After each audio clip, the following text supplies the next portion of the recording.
ओम नमः शिवाय। दोस्तों, अगर आप भयंकर से भयंकर चर्म रोग से परेशान हैं, सफ़ेद दाग, ल्यूकोडर्मा, वाइट पैचेस से, और आप बहुत सालों से दवाई खा रहे हैं, आप ठीक नहीं हो रहे हैं, कोई भी दवाई फ़ायदा नहीं कर रही है, दवाई आप खाते हैं, कुछ फ़ायदा करती है, उसके बाद फिर वही समस्या हो जाती है। आप बहुत साल हो गए हैं, आप बहुत तरह के डॉक्टर्स बदल चुके हैं, लेकिन आपकी दवाई ठीक नहीं हो रही। तो दोस्तों, आज मैं आपको एक उपाय बताने जा रहा हूँ, जो भगवान महादेव भोले शंभू का उपाय है। और उस उपाय को करके पुराणों में ये उपाय बताया गया है। और भगवान महादेव की महिमा बहुत अपरंपार है, जैसा कि आपने सुना भी है कि भगवान भोलेनाथ ने चंद्रमा के, जिनका शरीर कट कट के गिर रहा था, कुष्ठ रोग भयानक था, काया के रोग को ठीक किया है। ये बहुत सरल उपाय है दोस्तों, मैंने बहुत सारे उपाय आपको बताए हैं भगवान भोलेनाथ से रिलेटेड, जिससे आपके चर्म रोग, सफ़ेद दाग दूर हों जड़ से। लेकिन दोस्तों, ये आपके लिए मैं एक और नया उपाय लेके आया हूँ। दोस्तों, इस उपाय को आप ज़रूर करें, आजमा के देखें। जो भी आप दवाई कर रहे हैं वो करते रहें, और भगवान महादेव की शरण में ज़रूर जाएं।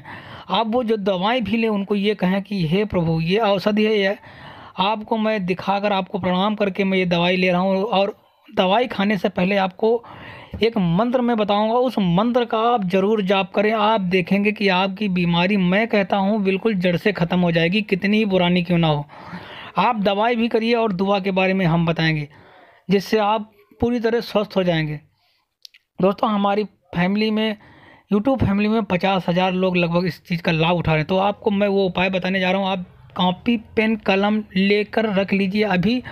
और आप लोगों से, सभी शिव भक्तों से मेरा निवेदन है कि प्लीज़ इस चैनल को अभी सब्सक्राइब कर लीजिए, और बेल आइकन की घंटी की बटन दबाकर नीचे कमेंट में हर हर महादेव जरूर लिखें, अगर आप भोलेनाथ के भक्त हैं।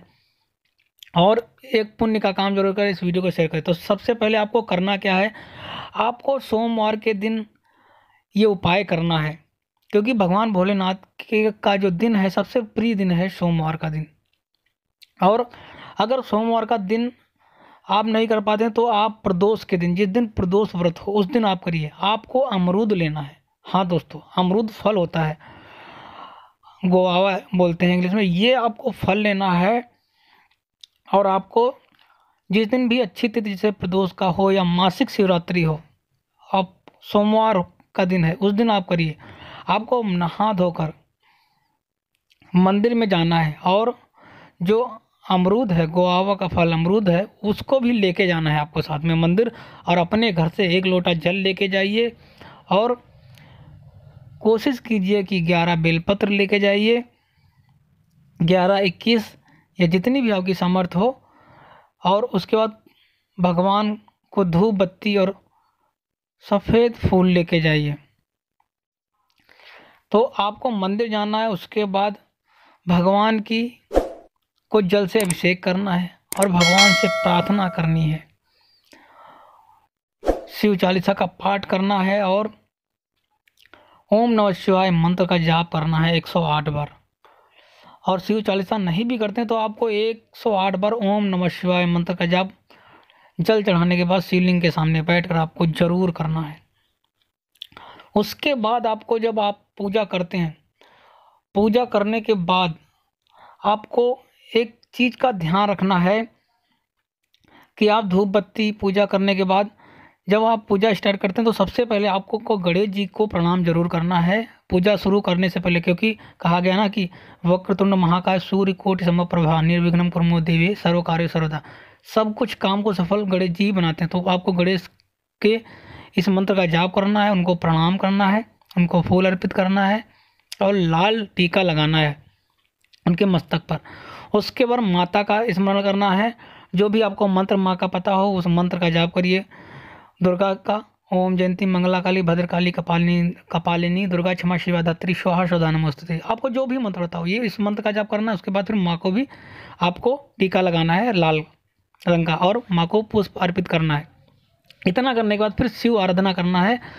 शिव का इस मंत्र को आप जरूर जाप करेंगे, वो रोग को हरने वाला है वो मंत्र।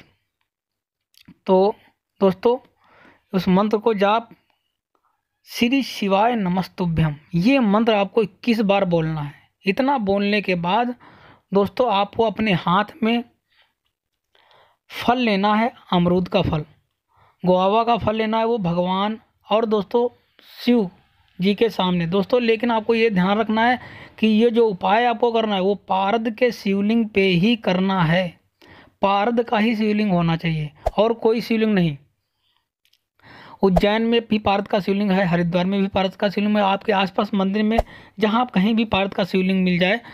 लोग घर में भी पारद का शिवलिंग रखते हैं, तो मंदिर में अगर कहीं मिल जाए तो बहुत अच्छा रहेगा, क्योंकि वो सिद्ध होते हैं और घर के जो शिवलिंग होते हैं वो स्थिर नहीं होते हैं। तो आपको फिर उस फल को लेना है और भगवान भोलेनाथ का जो पारदेश्वर शिवलिंग है उसको स्पर्श कराना है, उस फल को। और उसी फल को उसको स्पर्श कराने के बाद भगवान भोलेनाथ से मन ही मन विनती करना है कि हे प्रभु, हमारे सारे पापों को क्षमा करें, हमसे जो भी अनजाने में जानकर कोई गलती हुई उसको क्षमा करें, और इस फल को औषधि बना दें। जैसे आपने चंद्रमा की काया को ठीक कर दिया और वो बिल्कुल स्वस्थ हो गया, वैसे ही हमारी इस चमड़ी की जो काया का रोग हो गया है, सफ़ेद दाग, चर्म रोग, कुष्ठ रोग जो भी हो गया है, वो मेरा ख़त्म करें। इस फल को खाने के बाद मैं पूरी तरह स्वस्थ हो जाऊं। तो आपको वो अमरूद का फल शिवलिंग पर स्पर्श कराना है और कुछ मिनट तक आप आंखें बंद करके भगवान भोलेनाथ को शिवलिंग से स्पर्श कराते रहना है। और दोस्तों इस चीज़ का ध्यान रखना है कि जो आपको अमरूद स्पर्श कराना है वो कोई और शिवलिंग नहीं होना चाहिए। विभिन्न तरह के शिवलिंग होते हैं, लेकिन वो सिर्फ पारद का ही शिवलिंग होना चाहिए। जैसा कि आपको दिख रहा है, पारद का अष्ट धातुओं से बताया गया है, बहुत तरह के धातुओं से मिलकर बनाया गया होता है, वही होना चाहिए। ये पुराणों में उपाय बताया गया है कि सफ़ेद दाग को ख़त्म करने का बहुत बहुत अच्छा उपाय है। उसके बाद आपको उस फल को घर लाना है और फिर श्री शिवाय नमस्तुभ्यम बोलते हुए और महामृत्युंजय मंत्र का जाप करते हुए उस फल को खा लेना है। दोस्तों आपका जो रोग है, सफ़ेद दाग है, चमड़ी का जो रोग है, वो पूरी तरह ख़त्म हो जाएगा धीरे से धीरे करते। आपको ये उपाय दोस्तों कम से कम आपको 21 सोमवार तक करिए। कम से कम आप 21 सोमवार करिए, आप देखेंगे आपका जो रोग है वो बिल्कुल ख़त्म हो जाएगा, आप पूरी तरह स्वस्थ हो जाएंगे। और जो भी आप दवाई कर रहे हैं वो दवाई करते रहें, और दवाई के साथ इस दुआ को भगवान भोलेनाथ से प्रार्थना करें। जो भी आप दवाई कर रहे हैं वो अपना करते रहिए, उसके साथ इस उपाय को करिए, आप पूरी तरह स्वस्थ हो जाएंगे।